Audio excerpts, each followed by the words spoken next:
What is going on, guys? Winter Kills here, and welcome back to another post-commentary feature match from locals. So we've got DDDs versus Deskbots. I know it's been a while since we've had DDDs on the channel. Now this is DDD TCG, completely TCG legal build, featuring none of the OCG cards, against Deskbots. So yeah, a lot of people have been asking, where's DDD been? It's just been my brother who has been the main driving force for the deck. Basically, you know, with his OCG builds and his TCG builds, basically providing most of the DDD stuff. But the way it's been going with his TCG stuff, kind of losing interest, is like how the deck has been gotten screwed over by Konami, you know, with the delaying of the release of the structure deck that would have been providing a lot of their good cards, like Lamia being one of the major key cornerstones of the whole deck. You know, delaying that kind of just killed his interest for the deck. You see that warning there on that Kepler there, but yeah, basically killing his interest for playing the deck, and I can definitely understand that. Not getting the support to make the deck, you know, that much better would definitely annoy me. You know, knowing that they delayed it for the releasing of other stuff. Specifically, I think it was the Felgrand stuff, or maybe the ABC stuff in the new structure deck. I'm not really sure exactly what it was, but yeah. With the new ban list, though, this is all new ban list, by the way. This is all new format, so 3 Allure of Darkness is in play. Cosmo been hit. A lot of stuff's been hit, but round 1, as you guys saw, those are 2 decks that really didn't get affected by the ban list at all, but this is one deck. You see DDDs that have gotten affected by that new list. You see that Mirror Force basically clearing out his field of Leonidas and Dark. Leonidas heading the extra deck, obviously. Now these Deskbots, I think they all gain 500 attack for each Deskbot card on the field, so they're all gaining a lot, but I'm sure you can only use 1 on each, so it's not like a whole cumulative thing. I'm not entirely sure. Basically right now I'm debating on whether or not it's going to be game or not. That is a lot of damage. That's one scary thing about Deskbots, is they can swarm the field, especially with the pendulum aspect. And then I think it's like Deskbot 2 that you can target another Deskbot, or Deskbot 3 or 4. I don't really know. I'm not really too familiar with the deck. I know Deskbot 2 is like one of the better searchers. And then you have Deskbot 3 or 4 that allows you to just, you know, target one. They all gain different amounts of attack points for each Deskbot on the field. And I think it's usually in increments of 500, but they can be scary though, because like the OTK power is definitely there, and it can be rough sometimes running into that problem. So like I said, pendulum mechanic, large amounts of attack, it can be rough. You see, he's just got 2 Kepler and a Dark Engrave, not much to work with.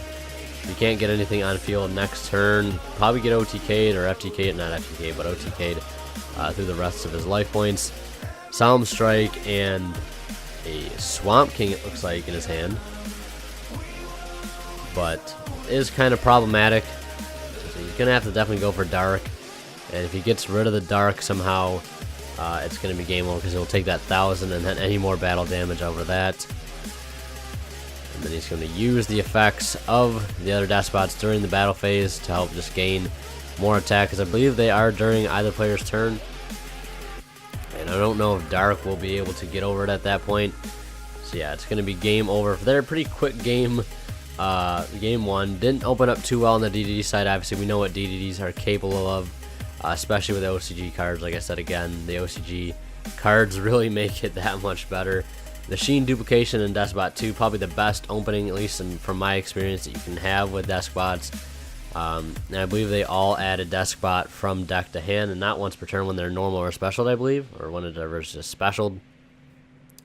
And I believe you can do like a cool combo off Deskbot 4, or one of the ones that send, and then you can summon one from your hand or from your deck or whatever. Like I said, I'm not too sure on what they do. I know what some of the cards do, like their Field Spell.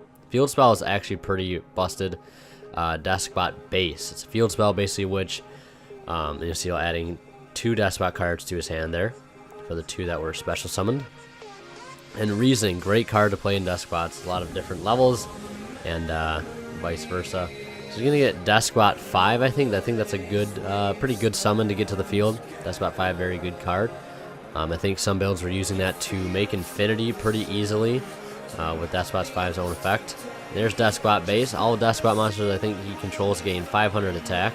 And basically you can shuffle any number of Deskbot cards in your hand back into your deck and then draw the same number, sort of like a Cosmo Town. And also it does have the effect that if you can banish 9 Deskbot monsters with different names from your graveyard, I believe, you can shuffle all cards from your opponent's hand, field, and graveyard back into the deck. So that is really, really devastating. You see a little bit of a complication going on here, just some card rulings. I don't think my brother's really ever played against Deskbot, so he's just trying to learn what the cards do exactly. You don't ever want to lose a game because you weren't sure on what a card did, and there may have been a way you could prevent it. We'll see a set warning again against that field. Activating Contract. Gonna go get himself a search. He does have to worry about that warning, which is gonna be very key in stopping one of his first plays, which is gonna be probably a Kepler if you can get Kepler on board safely. It's gonna add Swirl Slime, or it could stop the summon of a Dark, which would also kind of be rough if he could not recover per se to get another Dark on field. He'll have to worry about taking damage from his Contract card, as well as battle damage from the remaining Despots over on that right side of the field with that Cosmo Blazer playmat. It's activating Upstart Goblin and Allure of Darkness. Some draw power there again. He is playing triple Allure of Darkness in his deck. And I think common allures went up to like $8 to $10, and ultis, which my brother does have one ulti allure, I think it shot up to about $30 in price. So if you've got ulti allures, you've been saving them. Shout out to you. You did well. It's come back, and it is definitely a pricey card now. A lot of decks, dark decks. I think it definitely gives DDD such a huge boost here in the TCG, and one of the reasons he wanted to start playing. Oh my God, that's a system down. Wow. That is devastating. But yeah, one of the reasons why he wanted to start playing DDDs again is he could try a build with the new list, obviously with the three Allure Darkness, making it a little more bearable.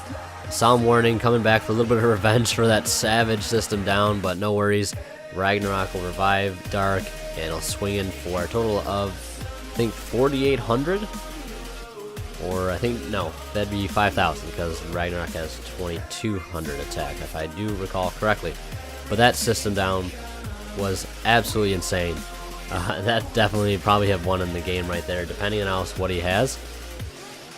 Effect Valor for Deskbot. I think that's 4. I can't tell from what the size is. And then activating one of his Pendulum Zone. Probably hoping for just to get extra attack boost off the Deskbot cards on the side of the field to gain 500 from the base. He's drawing Swirl or Necro Slime for turn. He's going to normal summon it and tribute it away savagely for Ragnarok to banish his Deskbot off the side of the field to make room for a game. Obviously being able to summon another Dark here and definitely pushing for damage. And we go to game 3 now. 1-1.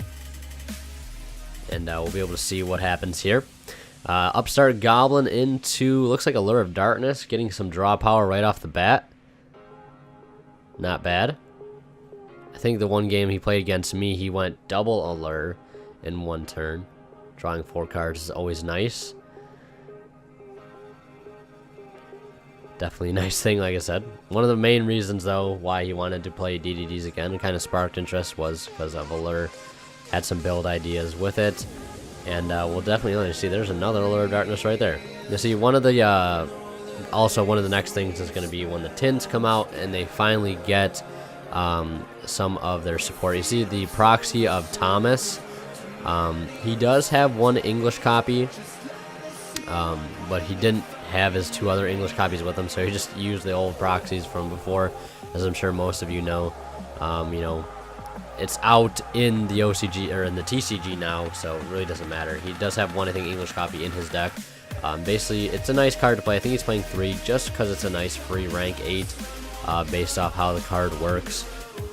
So 2 set back row, Dark, and a Contract. Things are looking pretty good. Of course, if this was the OCG, the field would probably look a lot different. We'd see Hexblood, we'd see Crystal Wing. Hex would be able to negate that Regeki, so none of this would even be happening. And then Crystal Wing can negate the Birdman if you wanted to. Hell, he could do a lot more with that, and probably having like a Stardust Spark on field. Swinging in with Birdman, and that looks like it's going to be about it. Setting one back row and end phase, he'll MST at that ulti MST, hitting that limited remover. Max C in the standby phase, hoping to stop any mass amounts of summoning. Lots of draw power could definitely help him out. Getting into some combo cards he wants to see. Key Deskbot cards, possibly Deskbot 2. Machine Dupe, help him out definitely. Got 2 cards to work with, searching one off of his Contract. I think it was Ragnarok he ended up searching, banishing Swirl Slime for Ragnarok. Ragnarok, this effect will activate something out that Dark. Was going to summon Thomas, try and go for rank 8, but opted not to. Kepler will come out. Tribute Kepler to banish the Birdman, get that off the field. Ragnarok's effect putting in a lot of work this match. Definitely a very, very helpful effect. Not only does it help banish stuff, but helps put some DD stuff in your grave. Did he get the draw he needed? We have another Deskbot 4 there. Using its effect to battle. And I think what it does when it attacks, you send a Deskbot monster from your deck to the grave, and then it gains attack, gains a certain amount of attack, or whatever. Or that may be this Deskbot, I'm not really sure. Something out Deskbot 2, when I can tell. That's about it. And summoning Deskbot 2 will allow him to search Deskbot base. Pretty sure he's going to use both Pendulum Scales, actually, not using its mulligan effect. Looks like Deskbot 5 and maybe 7 or 6, based on their levels. I know one of them is Deskbot 5. All gaining 500 now due to base. Looking to beat over one of his monsters, but Dark Contract with the Witch is going to say no. Discarding Swamp King, so none of this is really going to matter at all. All his monsters are gaining 1,000. Would have been able to beat over the attack boost, but the extra discard will allow it just to not even happen at all. MST drawing for turn, getting rid of the Deskbot base. Now I think Deskbot 2 is just sitting at 500 attack points, 1 for 1, discarding Necro Slime. Could go for a couple things. He is playing a couple other level 1 tuners. There's a Glow Bulb. He's also playing Jet Synchron. Banishing those 2, Thomas and Necro, for another Dark, looking to go into a level 8 Synchro. Just like that. And since he used 1 for 1, it can be a glorious field. Just like that. Sending, oh my god, he sent Jet Synchron. He can make a level 9 Synchro if he wanted to. Scrap Dragon. And swinging in for game. What a great end turn there we saw by DDDs. A little bit of some OCG action we saw there at the very end. But of course, with the actual OCG cards, much more consistent, happens pretty much every turn. I know from first-hand experience, and I'm sure most of you know from just seeing it here on the channel. But you'll see DDD will take the match here in round 2, and he goes on to face me in the next round, which is not the feature match though, so no DDD versus Mermail. I think the next feature match you guys have to look forward to is Cosmo versus Blue Eyes. I think some of the top 2 players in the tournament. I ended up getting second. My friend Adam playing Cosmo with the new list ended up getting third. I wanted to get you guys some Cosmo with the new list, so you guys will be seeing that soon, probably tomorrow whenever this video goes up. Anyways guys, thank you so much for watching. Leave a like if you enjoyed. As always, WinnerKill signing out. We'll see you in the next one.